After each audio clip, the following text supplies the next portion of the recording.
Okay, well, we're trying out a new format tonight, and it's somewhat inspired by the tech bros, right?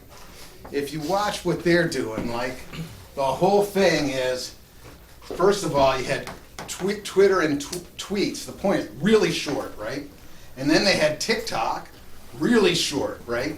And then YouTube's following on, really short. And turns out the tech bros are a little bit behind the time. By the way, can anybody read that word? Yes. What? Well, it's supposed to be 500 years. Yet Because- year.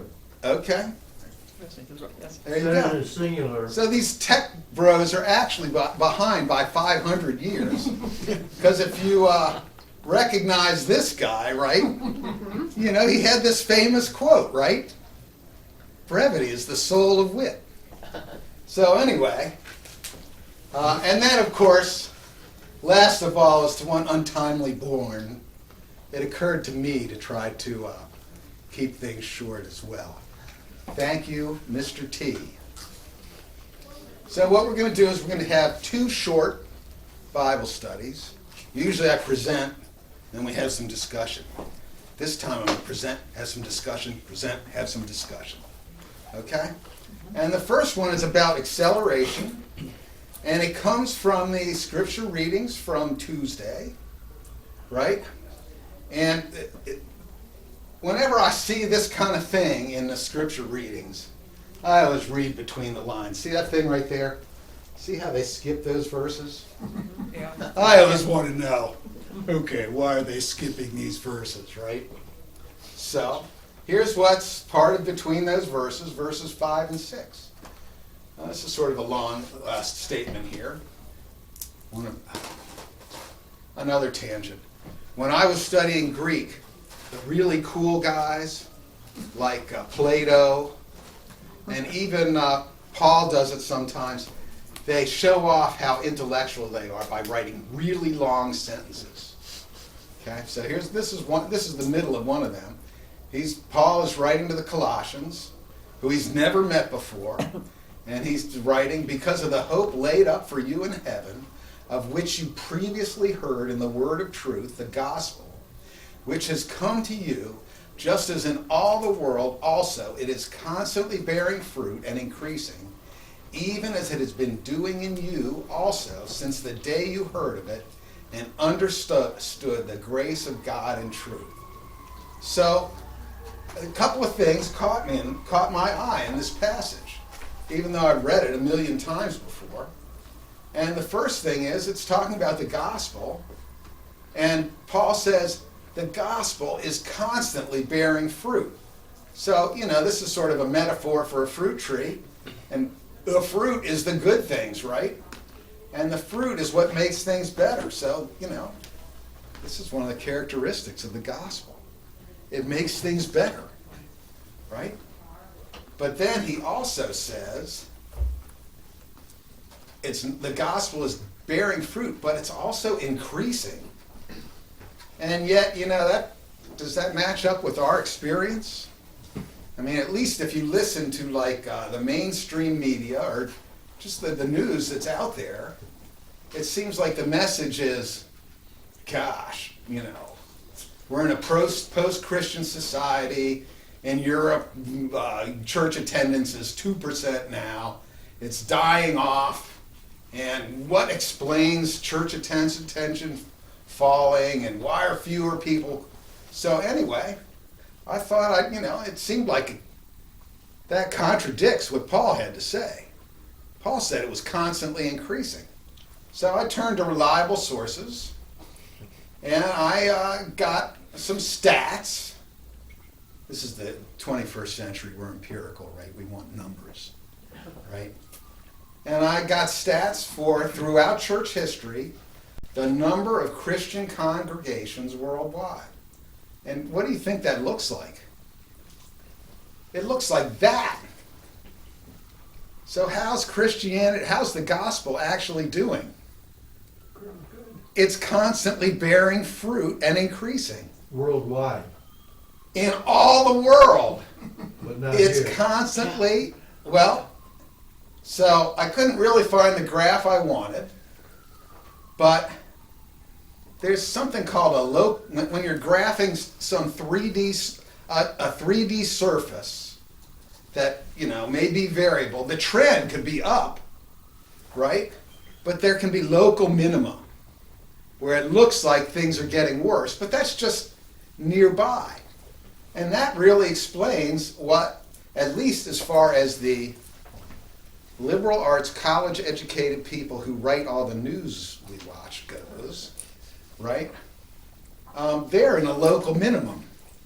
But the actual trend is that it's increasing. Now, the interesting thing is that when Paul wrote it, it was right about then, right? 50 AD, 50, 60, something like that. And he had no idea it was going to go like that. Well, maybe he did, because he said, in all the world, it's constantly increasing. So that's why we're talking about acceleration, because actually it's not just increasing, it's accelerating. So that gives me a hopeful feeling, even though it seems like you read the news, everything's, going downhill, especially when it comes to Christianity. But, Paul, maybe he didn't make that up himself, right? Because Christ told this parable. He presented another parable to them, saying, the kingdom of heaven is like a mustard seed, which a man took and sowed in his field. And it's smaller than all other seeds, but when it's fully grown, it's larger than the garden plants and becomes a tree, so that the birds of the air come and nest in its branches.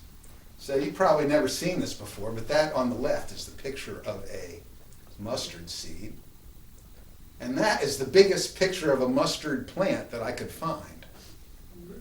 So, and then Christ says it's like a seed which a man sowed and put in the field, right? So what is the field? The world. Well, very good. Because just like a few verses later in another parable, Christ says, he's explaining some other parable, he says the field is the world. So, in a sense, Paul got it from Christ. And Paul was right, and Christ was right. The gospel in all the world is constantly bearing fruit and increasing. So we could stop right here and keep it short. But I just can't make myself do it. Because there's one more little phrase here. It's not just in all the world, but it's increasing in you. So that's sort of matches my experience and a lot of people's experiences.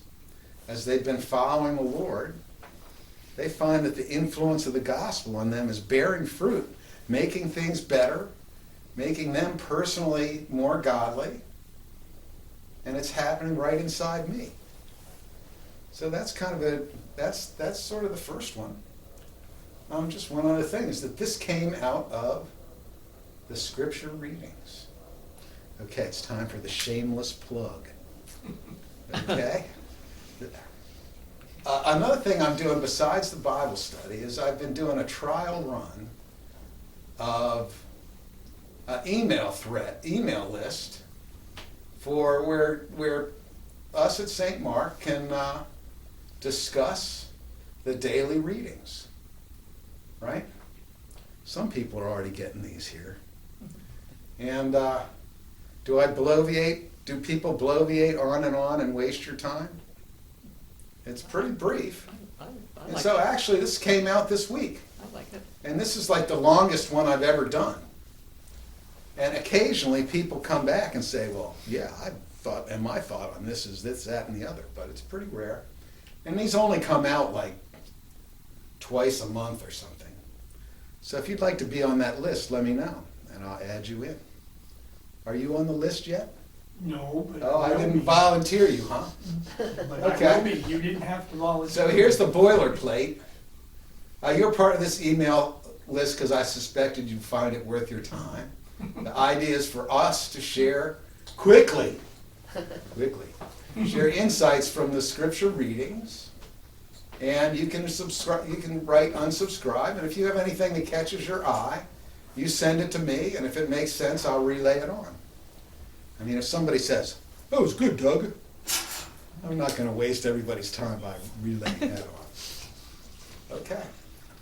So that was a short